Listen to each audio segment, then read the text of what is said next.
Hey guys, it's Lindsay. Welcome back to my channel. So for today's video, it's going to be my second video using the Urban Decay Game of Thrones palette. So I've done two looks already and I will have it linked up above. If you guys haven't seen it yet, go watch that one. And then in this video, I'm going to do two more looks. I'm going to be focusing on the Winterfell area and the Hardhome area, which the Hardhome is probably the one that I'm looking the most forward to. And then at the end, I'm going to give you kind of like a little review as far as what the shadows perform like, and I'll kind of give you a little bit of my thoughts on the brushes as well. So I'll have that timestamped below if you're just interested in hearing how all the different shadows performed, because I've pretty much been using this palette for about a week now. I've used a couple of the shades multiple times, and then I'm going to be using a couple more going forward in the two looks that I have planned.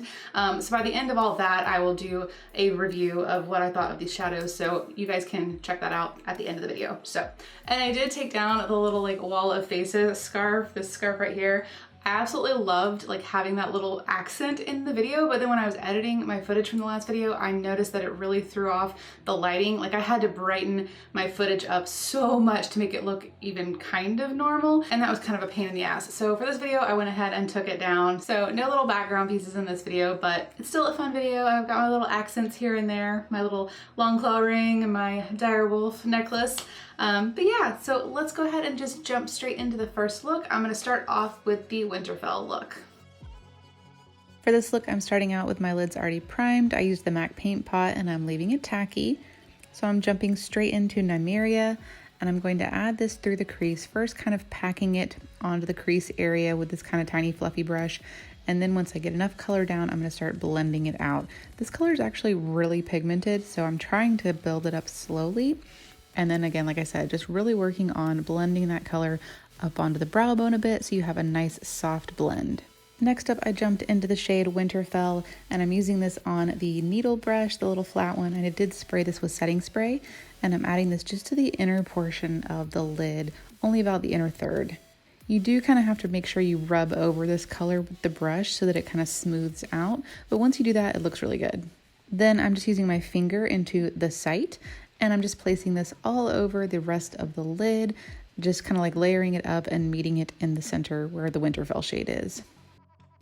And then I just used that same needle brush, and I did spray it again, and I just used that to kind of touch up going over the top of the green shade to make it brighter and to make it more crisp at the crease area. And then I decided to make this kind of somewhat green wing kind of shape. So I'm just making a small wing with the shadow and then meeting it up to the crease area.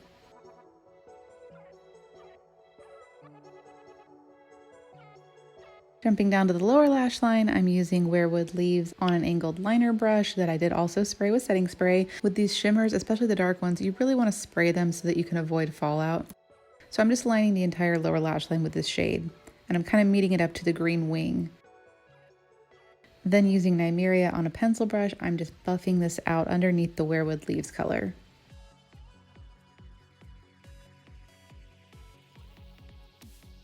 Then I decided to jump back into the site just with a little tiny angled brush, again sprayed with setting spray, just to really sharpen up that little wing area. So I did extend it a little bit and made sure it had a nice crisp line. And then once more back into Winterfell, I'm just using this on my fingertips just to kind of blend over where the green shade meets Winterfell, kind of like right in that little center area, just patting it over the top. For liner, I'm using No Shame from ColourPop, just on the waterline. And then adding some heavy metal liner. This is Midnight Cowboy. I'm just doing a little accent line as if I had done a cut crease.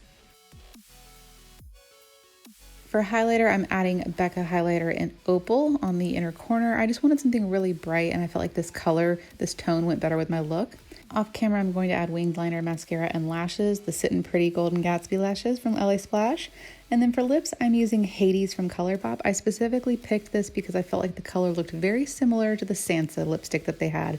And I am kind of blurring it out with my finger a little bit just to soften the color. And this is the finished look using the Winterfell section.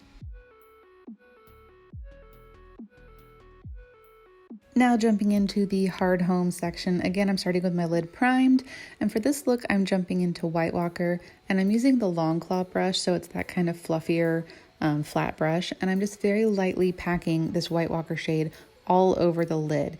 It just gives it a really gorgeous wash of color. I'm not packing it on too much, but I'm just layering it up for it to show up. Then jumping into Free Folk, I'm still using that same brush and I'm just kind of lightly brushing that color over the top. It just gives a little bit of a sparkle to it. Instead of it being full on silver, you're just getting a little bit of sparkle, but you still see White Walker through it. I'm also adding that shade to the inner corner just so I could have a nice pretty highlight, but I did want to brighten it up a bit. So I went into Hardhome and just went right over the top. That color really definitely works for a good inner corner highlight. Next up, I'm using Take the Black on a really tiny angled brush, and I'm just lining the entire lash line with this shade, trying to keep it as close to the lash line as possible. And then of course, adding a wing on the outer portion. I'm keeping it as a thin wing. And the reason for that is because I am then going to jump into the Frozen North shade. And for that color, I did spray the brush. I'm still using the same brush, but I sprayed it. And I'm basically going on top of the black shade, like right above the black shade. So following that, doing the winged liner and going across the lash line right above the black. So you kind of have this gradient of black to blue. You definitely have to make sure the brush stays wet for this, so you might have to keep spraying it. I sprayed it a couple times throughout just to make sure it gave a really dark line. Then I decided to make a little point on the inner corner. I decided to go back into the black to go ahead and shape this little point area out. So basically just doing a little triangle or like a inner corner wing, I guess you could call it. And then I'm connecting it to the lower lash line. So I'm keeping this right on top of the lashes basically with that black shade. And then jumping back into Frozen North, I'm doing the exact same thing I did on top, just placing the blue right below the black line. And I am kind of buffing it out a good bit. And then I'm also taking that blue and going right over that inner corner point area so that the blue is kind of what stands out when you see it. And then I'm also making sure it connects nicely to the wing. Then jumping into White Walker with a pencil brush, I'm just really lightly buffing this underneath the blue shade. You don't see the White Walker shade as much, but it helps really blend out and kind of smoke out that blue shade. For the waterline, I'm just sticking with a black pencil. This one is from Lottie London. And then I'm doing mascara and lashes off camera. For lashes, I'm using the Space Queen lashes from Alien Cosmetics. For lips, I'm using 5 points from the Collective Cosmetics. This is from one of their subscription boxes, but I felt like this looked very similar to the White Walker shade that Urban Decay released. And this is the finished look using the Hardhome section. Alright guys, so now you've seen 4 looks total with these products. Let's go ahead and kind of recap everything and talk about the products that I purchased.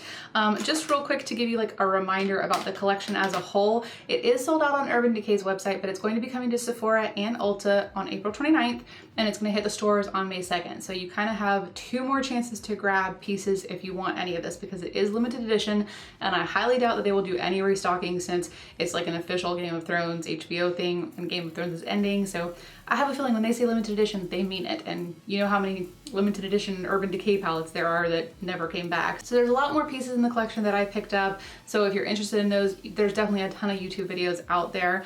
But just to give you my opinion on things like the brushes in the palette, let's go ahead and start with the brushes. I love these brushes.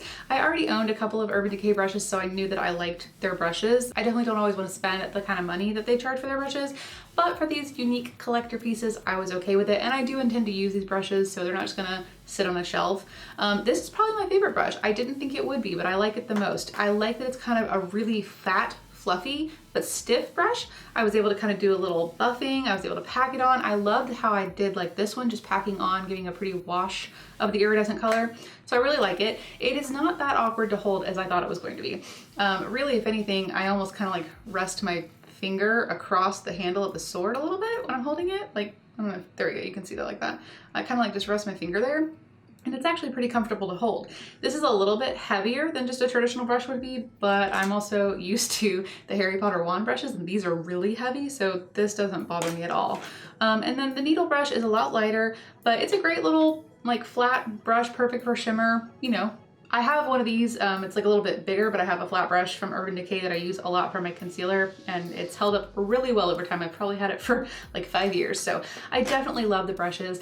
I don't think that you should get them unless you're a Game of Thrones fan, because I do feel like they're a little pricey, and I think if you just wanted some brushes, you could definitely go for a more affordable route. But yeah, if you're a Game of Thrones fan, they definitely are a really cool collector's piece. And I was so surprised by just how incredibly detailed the handles were. So love the brushes. And then for the palette, which I'm sure is what you guys are actually waiting for, I love the palette packaging as a whole. That is all gonna be personal preference. You're either gonna love it or you're gonna hate it. I like the whole book style. It's gonna join the rest of my book palettes on my shelf. I'll probably maybe occasionally switch it out so that I can display the little iron throne because I think that's really cool. But again, I think this is a really cool piece. I love the way that they did it. I know some people think it's bulky, but I love it.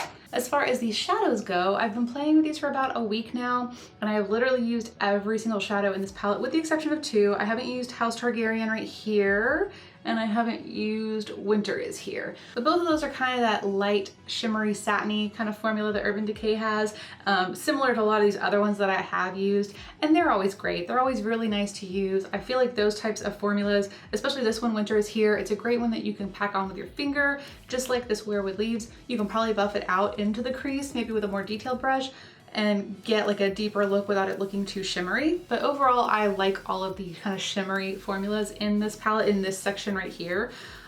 This one right here, Stormborn, seems to be different than all the rest. I don't know if you can see kind of a little indentation in it. It's just a really soft shadow. The first time that I put my finger into it to do a swatch, it's like my finger's sunk, and it's still got a little divot there, and it's just very, very soft. Now this one is a little bit more glittery too, so that could be why. They don't really specify on here what the different formulas are, but I do think that that one's obviously a little bit more of a glittery formula. I still love it though, I think it's beautiful. My favorites out of the whole palette are probably Bend the Knee right here and White Walker, and I think it's both because they're those like iridescent shifting kind of light colors, and they're super beautiful. My favorite section is definitely this one up here, the Hardhome section. It's so beautiful. This is definitely my favorite look out of the four. I actually really liked the fact that I could customize these two shades like I did by using them with a fluffier, lighter brush instead of packing them on with my finger or with a wet brush. I almost got like just a gorgeous iridescent wash of color across my lid with a little shimmer from that Free Folk shade. And I love it. I think it's so beautiful.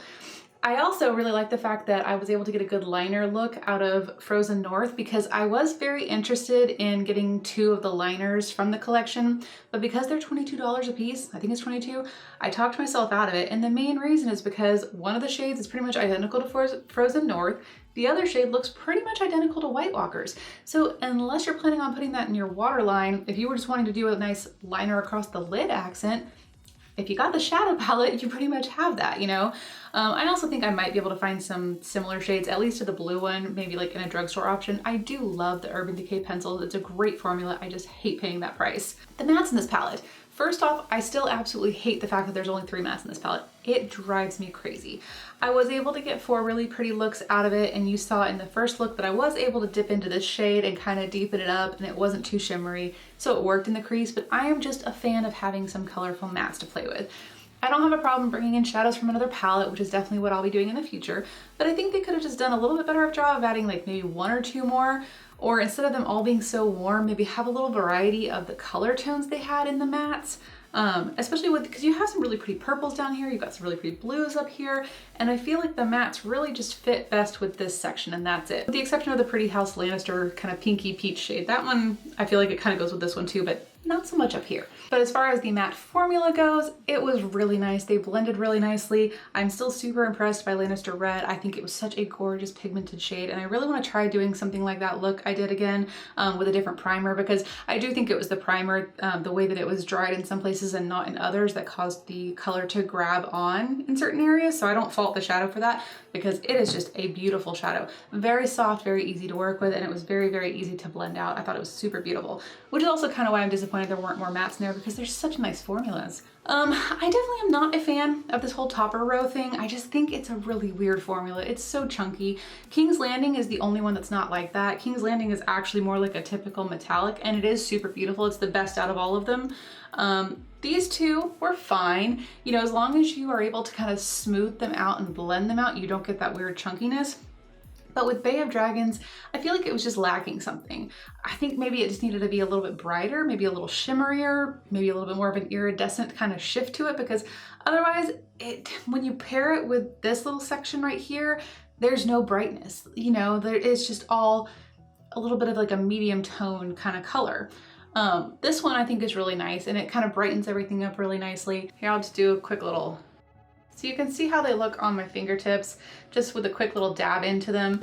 They're definitely a little chunky looking, but as long as you kind of are able to rub them out, they do end up kind of becoming more of like a smooth, metallic-y kind of finish. Honestly, what I wish they would have done instead was just include actual highlighters for all 4 of these. I do feel like these 2, Hardhome and King's Landing, are the kind of bright highlight type of shade that I would want. And they do actually say you can use them as a cheek highlighter. I did pop a little bit of Hardhome on my cheek, so I don't know if you can see that, and it looks really pretty. I probably would never wear any of the other ones on my cheek. King's Landing I do like as an inner corner highlight. I thought it looked really pretty when I popped it in the center of the look that I did with the Bay of Dragons stuff. But these 2 just, I mean, this one's not even a highlighter at all. This one's dark.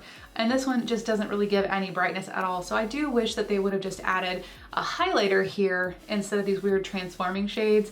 I think that would have been maybe more fun than doing the separate highlighting palette, which I was so disappointed with that highlighting palette. I wanted it so badly just because Daenerys is probably my favorite character.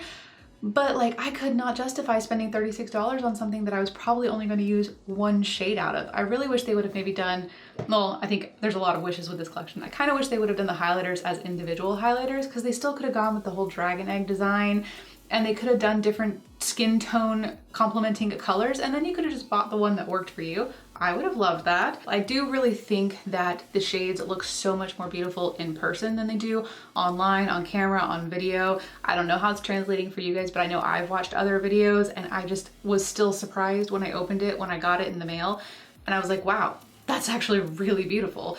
So I was very happy that I bought it. So I will say that if you're still on the fence, even after watching this video, or watching other videos, and you're not quite ready to make that commitment on the 29th when it hits the online website for Sephora and Ulta, then on May 2nd, go check it out in stores, because I think that will really tell you if it's something that you're going to use, because the shadow quality itself is beautiful. I feel like it's just like any other Urban Decay palette, and I do think Urban Decay is a really nice formula, so you won't be disappointed with the shadows themselves. I think it's beautiful. So that's pretty much all I wanted to go over. If you have any questions about like the palette specifically or the brushes, feel free to let me know in the comments below, and I'll do my best to answer them if you guys are trying to decide if you want to pick this up, because I do get that it is kind of an expensive purchase, but I'm a huge fan. If you're a huge fan, you probably are going to love this. So that's all for this video. I hope you guys enjoyed it. If you did, please give it a thumbs up, and I'll see you in the next video. Bye guys.